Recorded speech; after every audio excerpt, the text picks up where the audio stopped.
Ahoy, original art experiencers. It is Stingray, and I am back in the Art Cove coming at you with my OAX recap for 2026, part 2. Last time we talked about the experience, the show itself. And today I'm going to zero in and focus on the art that I picked up at the show. We're going to talk a little bit more in detail about that. You get to see a couple of pieces in some of the clips that I had in the last video as I was picking them up. But now we're going to deep dive into the art itself. So I want to begin with the couple of art gifts that I was given at the show, because collecting art, as you all know how I feel about this, I think by now, but collecting art would not be the amazing hobby that it is without the friends that we have in the hobby and the cool people who make it all worthwhile. And one of the great things is that sometimes people surprise you with things. And so I got two really cool art gifts at OAX this year. The first one came from Ian, Jewish Dragons. He gave me a Fred Hembeck sketch card of Orca, who looks kind of ridiculous here. Not that Orca doesn't look ridiculous under normal circumstances. And it's just a big dude in a, what I guess is meant to be a whale suit. You know, he's kind of a goofy villain, kind of like a lamer rhino, you know, if that's possible. I have a Fred Hembeck Stingray sketch card already, and so this Orca card will go with that very nicely. Thank you for that, Ian. Ian also gave me a comic by an artist, Ryan Quackenbush. Ian is helping me explore the indie depths with this indie book, so that is very awesome. I appreciate that as well, Ian. The other gift that I received at OAX, the gift of art, is a commission style piece from Derek the Professor Crab. He was giving out multiple pieces of art that he did himself to people as gifts at OAX, and he gave me this masterpiece of Stingray facing down, Piranhacon. Now, who is Piranhacon, you might ask? Well, leave it to Derek to remember the one underwater. And it's not just a singular robot, it's a combiner. He's kind of like the Destructicons, where there was it 5 or 6? Multiple other regular robots who combined into this giant monstrosity called Piranhacon, AKA King Triton in Japan. Or was it Neptune? Shit, I forgot. One of the two. I'm sure Derek will remind me. Anyway, point being, this piece is cool because Piranhacon absolutely 100% could have and should have been on my Stingray Meets list of characters and creatures from across pop culture for Stingray to meet, but he wasn't. I honestly forgot that this character existed. I have not thought about this character in probably 35 years. But Derek remembered, because that's what Derek does. He's the professor. Plus, he's a big Transformers guy. So, of course, he would remember the one giant underwater robot from Transformers, right? And what's cool is that the individual robots that make up Piranhacon, they don't turn into vehicles like most Transformers. They turn into underwater creatures. One was a manta ray. Not quite a stingray, but close. One was a shark. One was a squid. I can't remember what all of them were. But the crazy thing about it is, like I said, I hadn't thought about these characters in like probably 35 years or more. And when Derek handed me this piece, I was immediately transported back to my childhood, because I owned the Seacons. That's what they were called collectively, like SEA Seacons. And they combined to create Piranhacon. I had them. I built Piranhacon multiple times. Built him up, broke him down, played with the individual figures, and then put them back together again. And one of them turned into a tortoise, and that's the thing in the art there. You see the big chest plate was like the shell on the back of the tortoise. It blew my mind when I saw this, because like I said, I hadn't thought about that character in so long, but I had the action figures. And it clicked in my brain, and that makes perfect sense to be a bad guy for Stingray to fight. So Derek, props to you for remembering this obscure aquatic character and pairing it with my favorite obscure aquatic character. This piece is one of the coolest non-commissioned, I didn't reach out to Derek to do this. I didn't, this is one of the coolest pieces in my collection, just because it is super, super nostalgia laden for me, because it features a toy that I had when I was a kid. Now, I don't collect out of nostalgia frequently, but this piece really kind of punches me in the nostalgia button, and I kind of like it. So thank you, Professor. I salute you. All right, so next up, I picked up two non-commissioned pieces at OAX. One of them was semi-planned and one of them was a complete surprise. I had no idea it was going to be there, and I just kind of, well, stumbled into it. So the first one is this Spidey Daily strip by Larry Lieber, Stan Lee, and Alex Saviuk worked on it, and I bought this from Alex.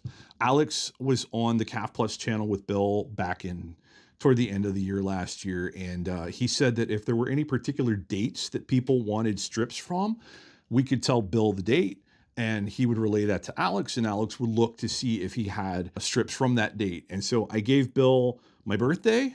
He passed that to Alex. Alex brought 2 strips that had been published on my birthday in different years.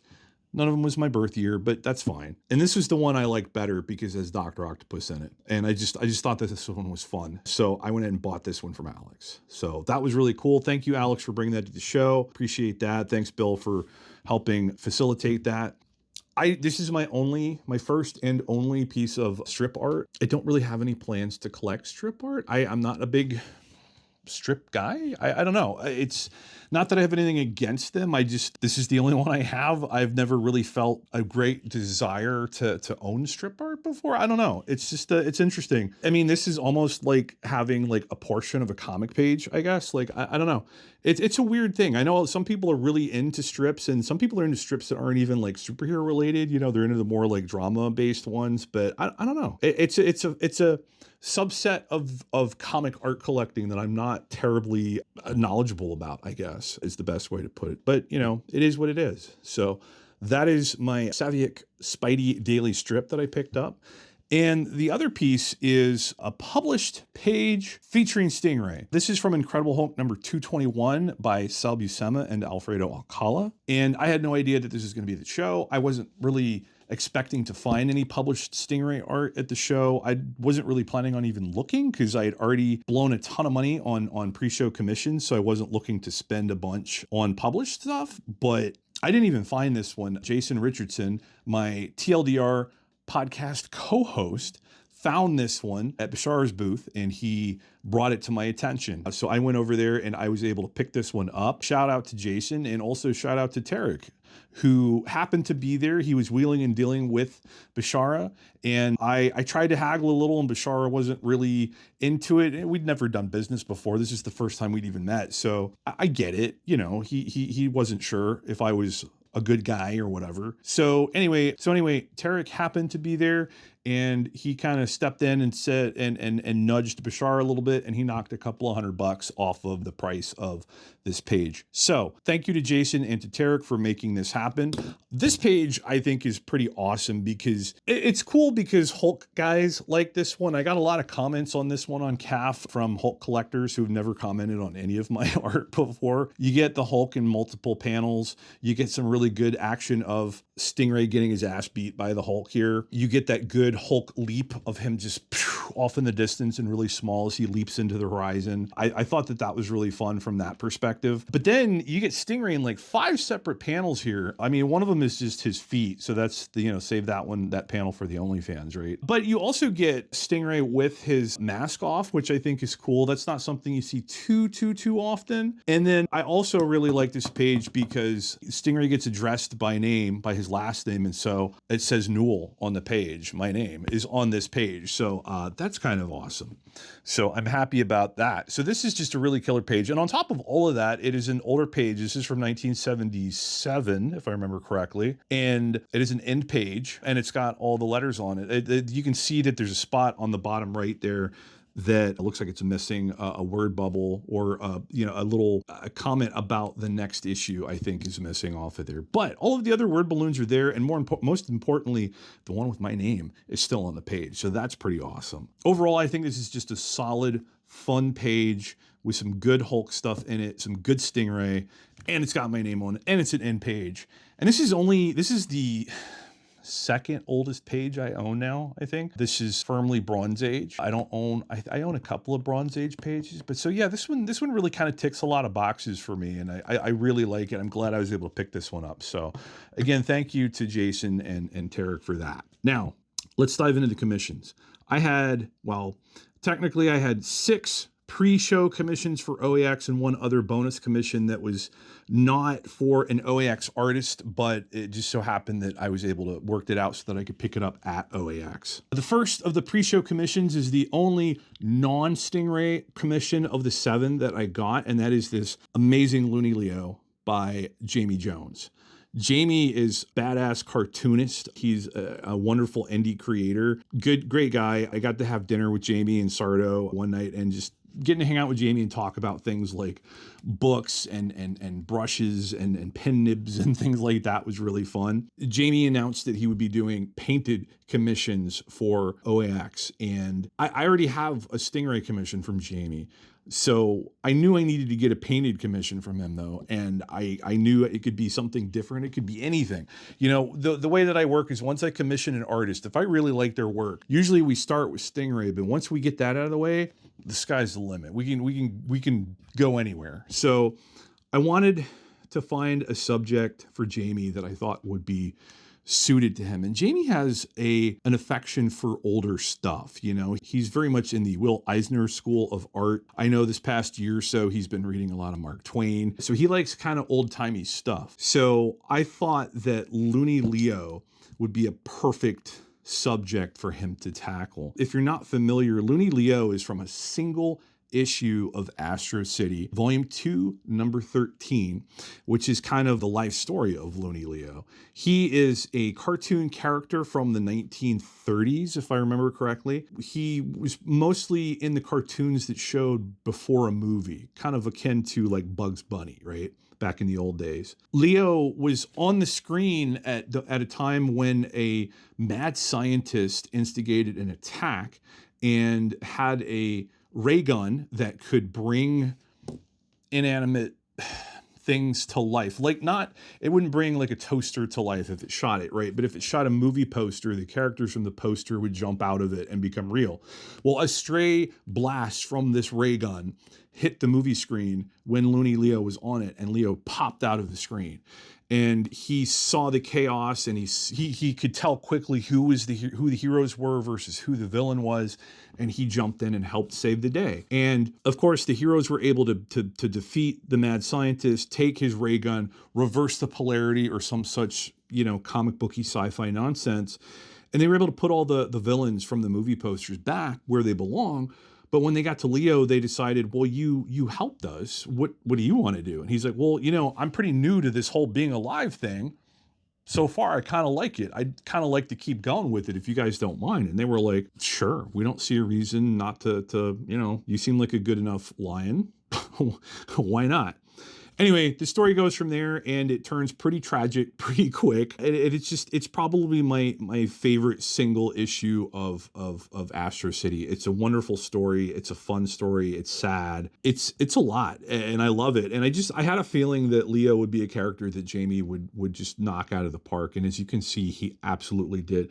He went and read the Astro City issue and enjoyed it, and then he just did this, and it really, he captured the character so well, having the film reel in the background with the different cells and Looney Leo popping out of them, showing different points in his life. It's pretty much everything I could have hoped for out of a Looney Leo commission. And I have to imagine it's one of, if not the only Looney Leo commissions in existence. So Jamie, thank you so much for taking on this silly subject matter and just giving it your all. I really appreciate it. So now, there are 6 other commissions. They're all Stingray. We'll start with the one that I was not a pre-show commission. This one is by Brian Hitch. Brian Hitch was never going to be at OAX this year, but Bill works with him to open commission lists and sell art sometimes. And so Hitch opened a commission list back in, I think it was November. I love Hitch's art. I'm a sucker for Hitch art, man. He's so good. And I knew I needed to get on the commission list. And so I worked with Bill. He, you know, let me do time payments, and it worked out to where I basically, between November and February, I paid this off. And then Bill brought it to me at OAX. You know, Hitch shipped all of the commissions to Bill, and Bill brought them to OAX for delivery for the folks that were going to be there. And so I was able to pick this up in person. I got to see some of the other ones that Bill had also. And let me tell you, man, Hitch does not fuck about. Every single one of the commissions he did was flabbergastingly good. And there was one that had whole slew. I didn't remember. I lost count, but it had a whole slew of characters on it that was just like, wow. I don't know how much that commissioner paid for that one, but man, they got their money's worth like in spades. Holy crap.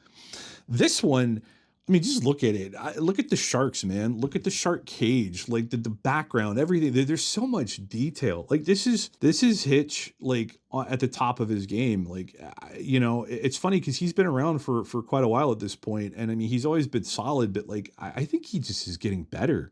I think maybe he's doing the image book Redcoat, which is part of the Ghost Machine line, that shared universe that they have with Geiger and a couple of other of the books. I don't know, Redcoat just seems like, it's one of my favorite comics going right now, and I enjoy reading it. I have to imagine that Hitch enjoys drawing it, because it's time travel, it's old-timey stuff, historical stuff, it's futuristic stuff, it's sci-fi, it's got a little bit of everything, so he gets to draw all kinds of crazy stuff. I just have to imagine he's having a lot of fun with that. And then with these commissions, you know, he gets to draw lots of things that I don't think he gets to draw that often, and it just seems like he's really having a good time. And this one is no different. I love the detail here. This is pure Hitch, you know, pure, unfiltered, like straight into your veins Brian Hitch artwork, and I love it.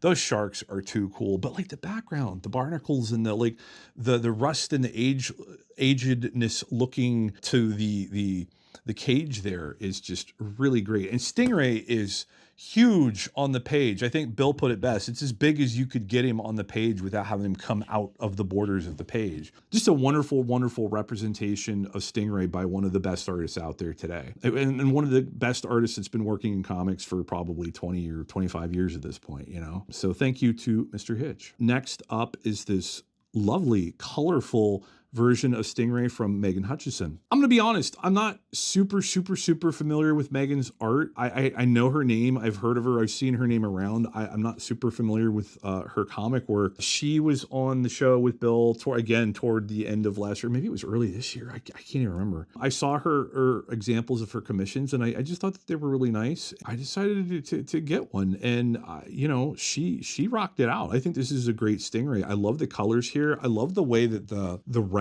kind of almost bleeds into the white of the costume. I like the perspective on this. I mean, at least to me, it feels like we're looking up at Stingray, like maybe we're in the water below him looking up. Maybe he's actually in the sky this time. I don't know, but that blue could be sky, could be water, but it feels like, you know, we're craning our necks and looking up like this, you know, it's a bird, it's a plane, it's a Stingray. I just think that this is a really, really nice piece, really well done. And Megan said that she had a lot of fun doing this one. Of course, you know, it was a character that she wasn't familiar with. She'd never heard of him, but she did a little research and she had fun coming up with this one and executing. And I think she did a great job. So thank you, Megan, for doing an awesome Stingray, for working on this character that you were completely unfamiliar with. It came out great, and I love it. Thank you. The next one is this one. Now, this one, I was really proud of myself when I came up with the concept for this, the commission prompt, I guess. I decided that I wanted a piece that was Stingray and Namor having a surf contest, and it was going to be an homage to the surf contest episode of the Batman 66 TV series, the one where Batman and the Joker have a surf contest. I thought that was a brilliant idea. I knew I wanted the board shorts to be, the board shorts over the costume to be included, because that's something that they did in the Batman. It was completely absurd, super ridiculous, but super funny. And the thing was, I just had to come up with an artist that I thought had a style that would fit this particular one. This isn't something I would want to get done by Hitch, or, like David Finch, let's say, or, somebody like that. Like, I needed somebody who I knew, and it's not that I don't think that those artists could tackle things that are a little bit more fun, right? I just think that there are artists that are known for having a more fun, more vibrant style, maybe, that would be better suited for this subject matter. Because I recognize that this is based on something that is patently absurd, and in and of itself, this commission is kind of silly, and I wanted it to have a funny, silly vibe, and so I needed an artist that could execute on that. Now, what's interesting is my first thought was Mike Allred would be perfect for this. I still think he would, but the thing is, at the time that I came up with this idea, I had just gotten a Stingray commission from Mike Allred. So I couldn't go back to that well. And, you know, Mike has done a number of Batman 66 comics. So he would have been like ideal, but I had already gotten a Stingray from Mike. So that wasn't going to work out. That wasn't going to be the case. So I had to find somebody else. And I thought about it and I thought about it and I thought about it. And, you know, I mentioned the idea to several of my collecting friends, and some people suggested some names, and some of them were actually really good ideas. Like one of them, I think Ed mentioned to me, Joe Quinones. I think he would have done a really good interpretation of this as well. But I haven't been to a show where he was at in a while, and I don't know. I didn't know what his commissions were like or if he did them or anything like that. So anyway, long story short, you know, several months went by and this one kind of sat in the back of my mind, and I just had to find an artist for it. When Jiggy announced toward the end of the year last year that JP was going to be joining the next comic art contingent that would be at OAX this year, like the light bulb came on and I realized JP.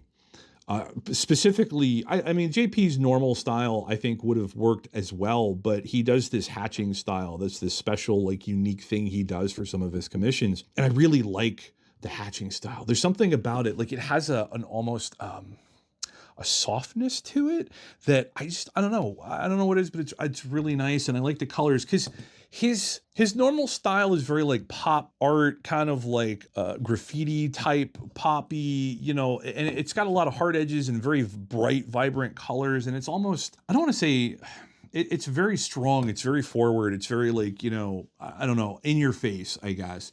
And I don't know. I just felt that the softer nature of the hatching style that JP does was something that I was a little bit more interested in. But anyway, I talked to Jiggy via email and I gave him my prompt. I gave him my idea and I said, what do you think about this for JP? And he's like, oh, JP would love that. He's going to knock it out. So we made it happen. And yeah, man, check this out. I mean, JP nailed it. He got it down. Stingray wearing the board shorts, looking goofy as hell. I love that he included Namor holding a can of shark repellent. That is a direct reference to the Adam West Batman movie, where at the very beginning, Batman and Robin I don't remember why, but they're out in the ocean and they get attacked by sharks as they're trying to climb up the rope ladder to get into the Batcopter. And so, of course, Batman reaches to the utility belt and grabs a can of bat shark repellent, aerosolizes the sharks. They fall off back into the ocean, and Batman and Robin are able to climb up the ladder into the Batcopter and go off into the sunset or whatever it is that they did next. The fact that JP included that, it's so awesome. And this is exactly why JP was the right choice for this. And then you'll notice on the outsides of the commission on either side, there is a Dr. Seuss style fish.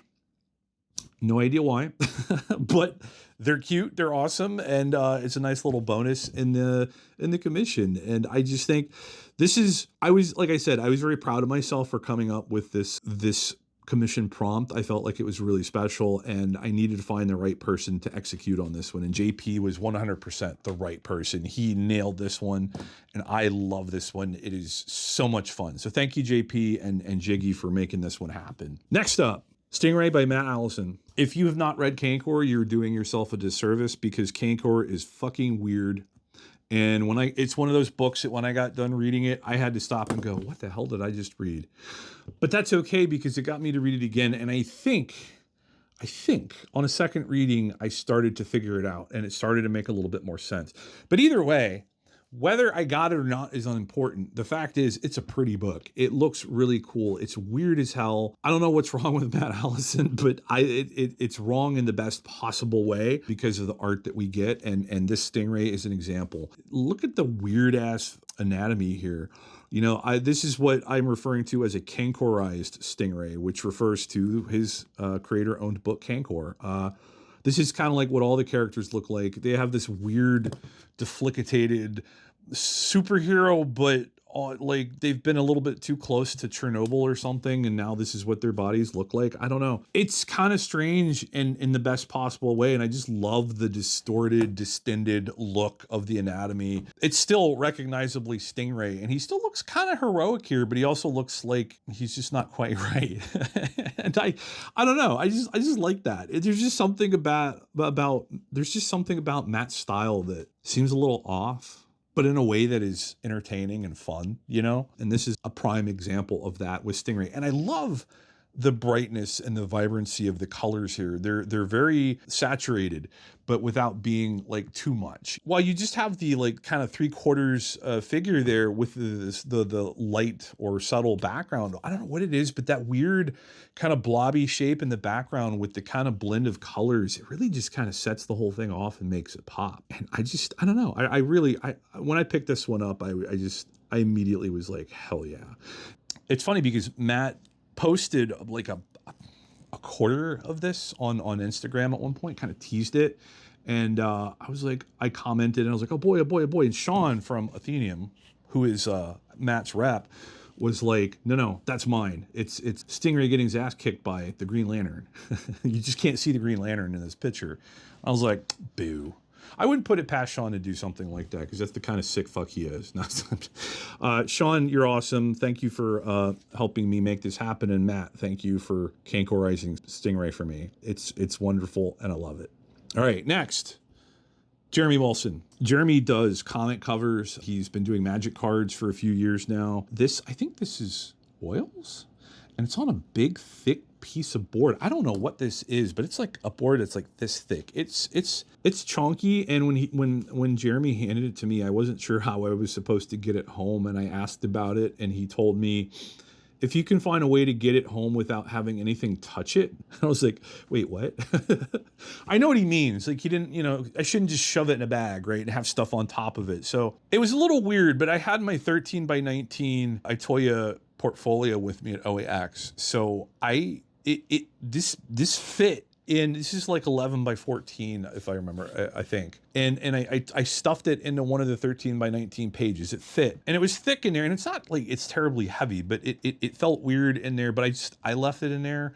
I packed all the portfolios in my backpack and you know, took them home with me that way. And the painting got home okay. There's no smudges, there's no dents or indentations. It doesn't look like the paint was disturbed on it, so it's safe. I got it home, Jeremy. No worries there. Jeremy usually does paintings a little bit bigger than this. I think his normal size is like 16 by 20. He did a special smaller size for OAX that was much more affordable than his regular size paintings. They were sub $1,000. So I was like, well, crap. Now I feel like I kind of have to. And I know that is a terrible mentality to have, but that's the collector mentality that my brain is set to. So anyway, I found a way to afford the much more affordable option. And yeah, I mean, look at this. I think this is a good size too. It's not too big. I mean, like I want all the big art. I want all the 16 by 20s and the 18 by 24s, but the problem is, like, there's only so much space to hang stuff up. And if I ever am at a point where I hang up all of my Stingray pieces, like, I'm not going to have anywhere near enough room.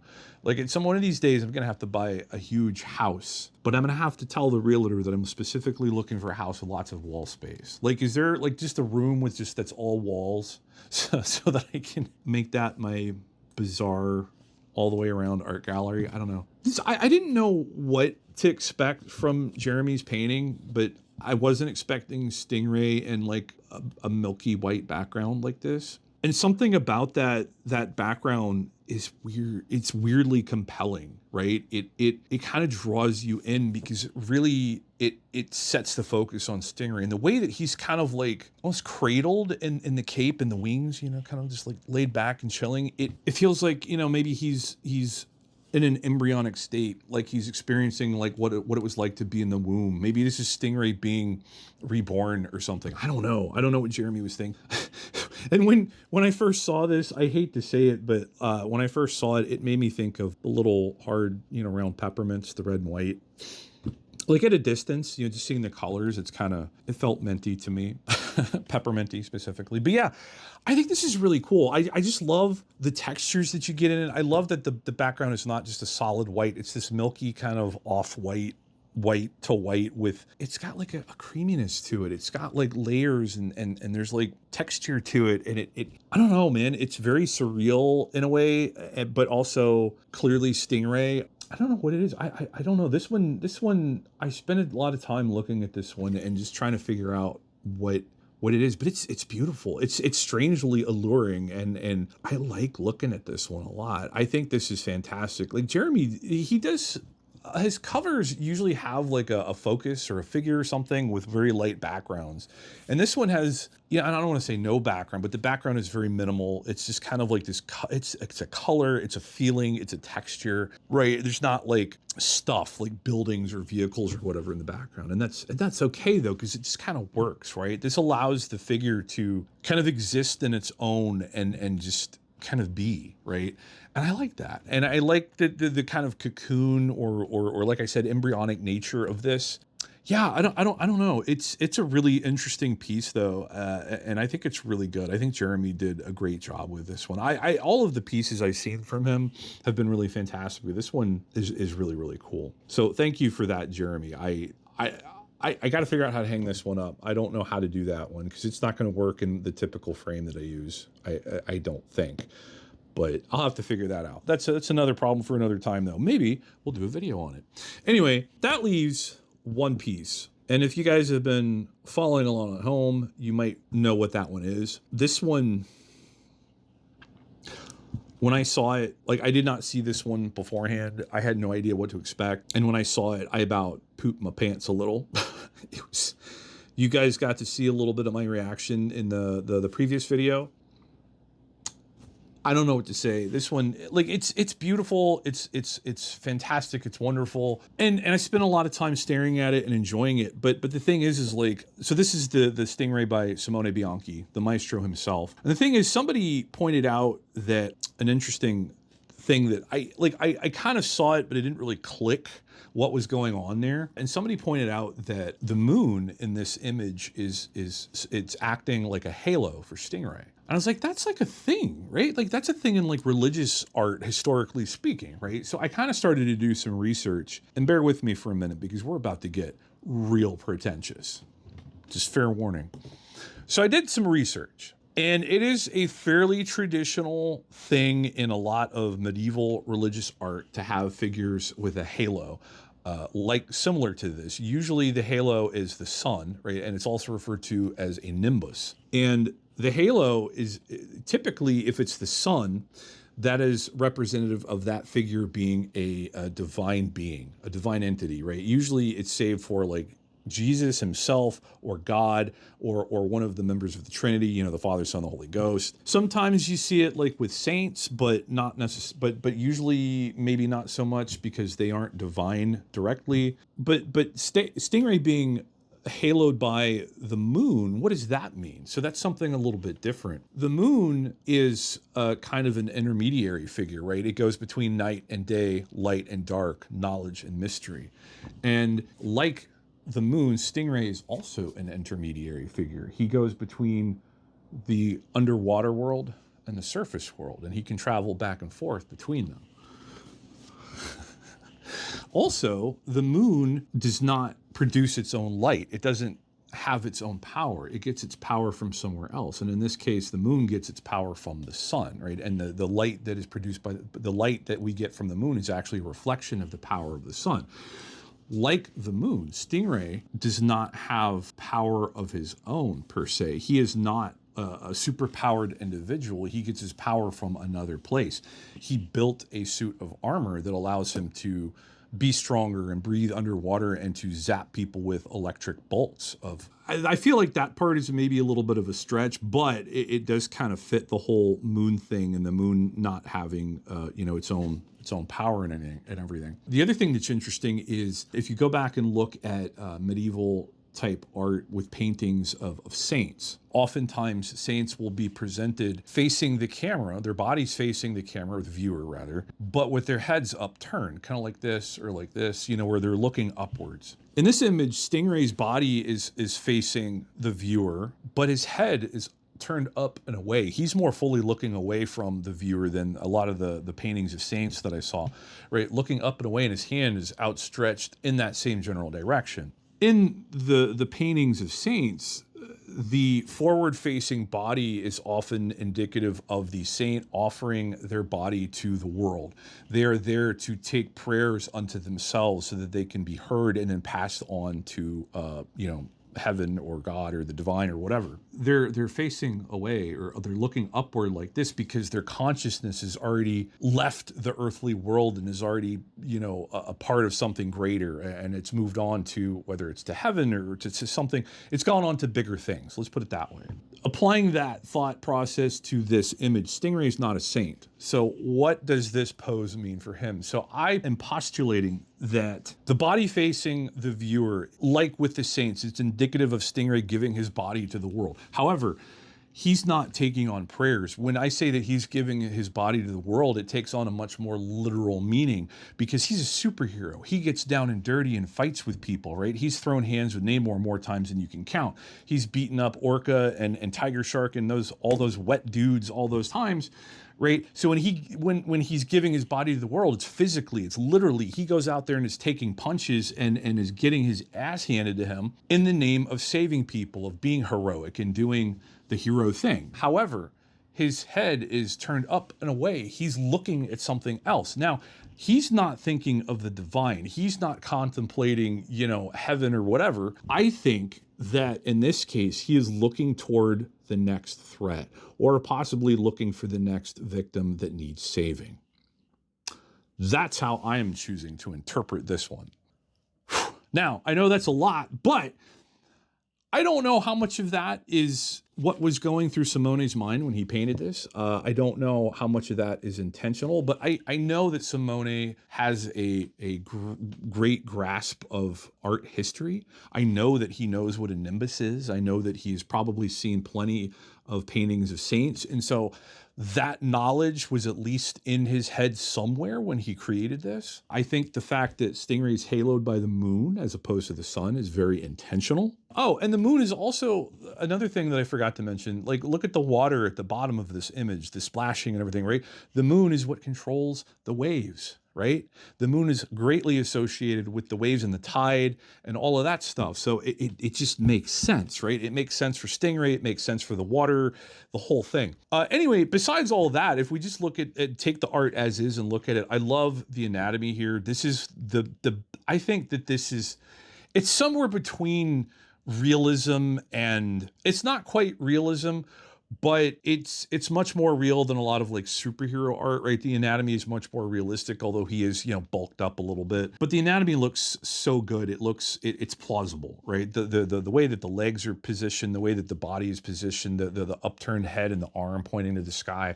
All of that, I think, are just so well done. The colors in this are especially amazing. I think that there's the kind of hazy reddish orange clouds, I guess, or sky with the little bit of the blue, like the night sky kind of poking out from behind, which is interesting because I remember when I was young, my mother sharing a rhyme that she had heard with me: red sky at night, sailor's delight. Right? And Stingray's not a sailor, but, you know, and the other half was red sky in morning, sailors take warning. I don't know. I'm not sure where that came from. I'm assuming it's an old Navy thing or something. I don't know. But anyway, kind of the reddish sky at night here, Stingray's delight, maybe. And if you look on the back, the back of Stingray's right thigh there's this little hint of like pinkish purple. I don't know where that's coming from. Maybe that's part of the reflection of the dusky light as the sun is still setting off in the distance, off camera there maybe. The colors here are phenomenal. The night sky I think is beautiful. I love the simplicity of the moon and that halo effect that you get there, the nimbus. And the water in this. That water is almost tempestuous.